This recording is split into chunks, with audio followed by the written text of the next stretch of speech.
Saya duduk di sini, Pak Basuki di sini nih. Lah terus belakangnya Pak Basuki, Mas Gibran. Nah, kita menghadap ke teater. Nah, terus karena saya nggak bisa lihat Pak Gibran, Pak Basuki minta Mas Gibran pindah di belakang saya ini, duduk di belakang, kita yang di depan. Ini tempat duduk di belakang ini, Mas Gibran duduk di situ. Ini ada 3 tingkat bangku penonton. Saya di tingkat pertama, ini tingkat kedua, itu ada tingkat ketiga. Gibran di belakang saya.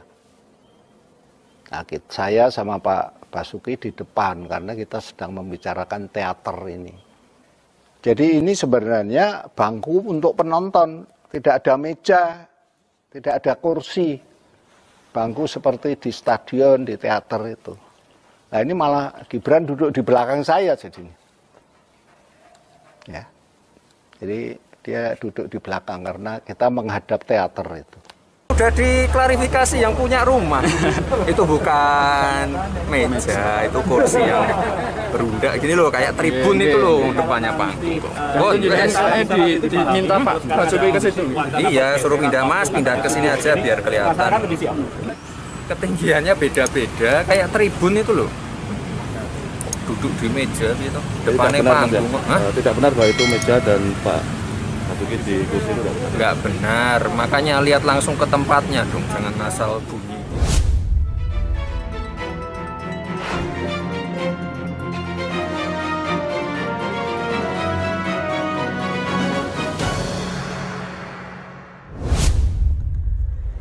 Modiar, maksud hati mau nyinyirin Gibran sang wali kota Solo. Rizal Ramli malah kena sliding Sardono W. Kusumo. Ditulis Ferry Padli di siword.com. Hai Indonesiaku, Assalamualaikum. Berjumpa lagi bersama saya di Suara Channel Bapak Infrastruktur. Yang namanya dipecat itu pasti tidak enak, karena ada banyak banget kerugian yang telah didapat. Yang pertama, kehilangan penghasilan. Itu sudah pasti. Misalnya, seorang karyawan dipecat oleh atasannya. Buntut dari pemecatan itu tentu ia tidak akan lagi mendapatkan gaji atau upah dari tempatnya bekerja. Padahal apapun itu kondisinya, dapur harus tetap ngebul kan? Apalagi kalau sudah punya anak istri. Nggak punya penghasilan itu menyiksa banget. Lebih menyiksa dari mendengar pengakuan pacar kalau dia adalah seorang lesbian. Yang kedua, kehilangan reputasi. Kenapa seseorang dipecat? Tentu ada alasan di balik itu semua. Bisa jadi karena dia tidak disiplin, pemalas, selalu gagal mencapai target, tidak jujur, dan lain-lain. Artinya apa? Orang atau perusahaan akan memikir 1000 kali untuk merekrut karyawan bekas pecatan tersebut. Karena jangan-jangan dia akan mengulangi lagi perbuatan buruknya seperti yang ia telah lakukan saat bekerja di perusahaan lamanya dulu. Yang ketiga, malu. Bayangkan kalau kita dipecat karena nggak jujur, kemudian ketahuan sama mertua, pasti nggak enak banget. Rasanya pingin kabur dari Arab Saudi seperti Rizik Syihab kala itu, saking malunya. Hal inilah yang kemudian membuat orang gelap mata ingin balas dendam terhadap orang yang telah memecatnya tersebut. Sudah banyak kok contohnya orang yang dipecat kemudian berbalik arah berseberangan dengan si pemecat, seperti Sudirman Said, Tejo Edi Purjanto, Ferry Mursidan Baldan, Anies Baswedan, hingga Rizal Ramli.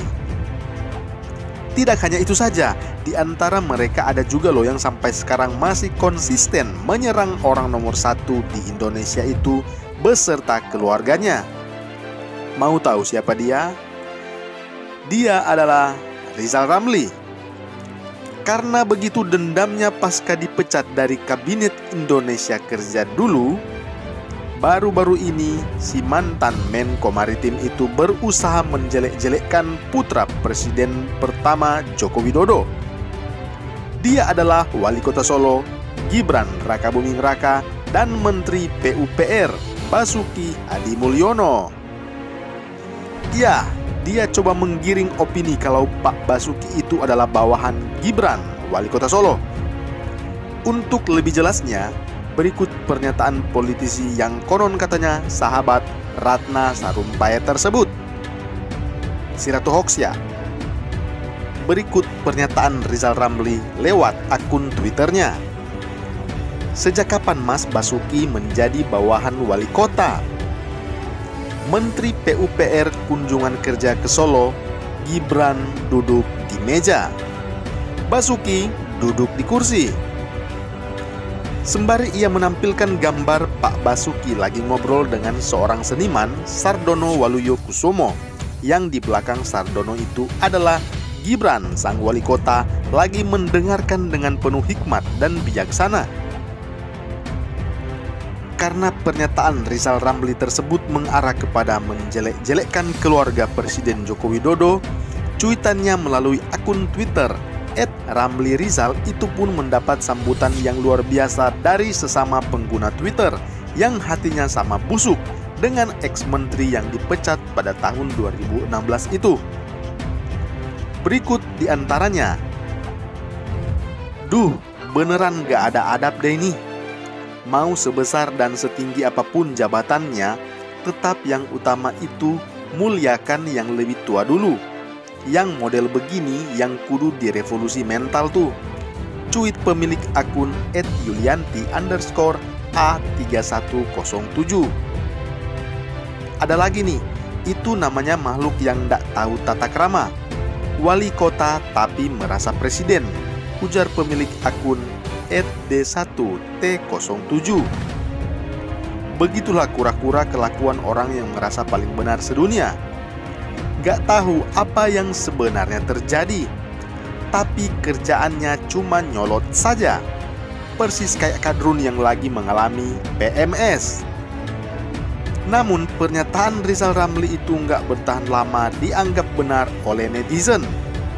Lantaran beberapa waktu kemudian ia disliding tackle oleh si yang punya acara, yang punya rumah, yakni Sardono W. Kusumo. Berikut pernyataan klarifikasi yang punya rumah, Sardono W. Kusumo, yang menghempaskan pernyataan politisi tua yang nggak laku lagi tersebut.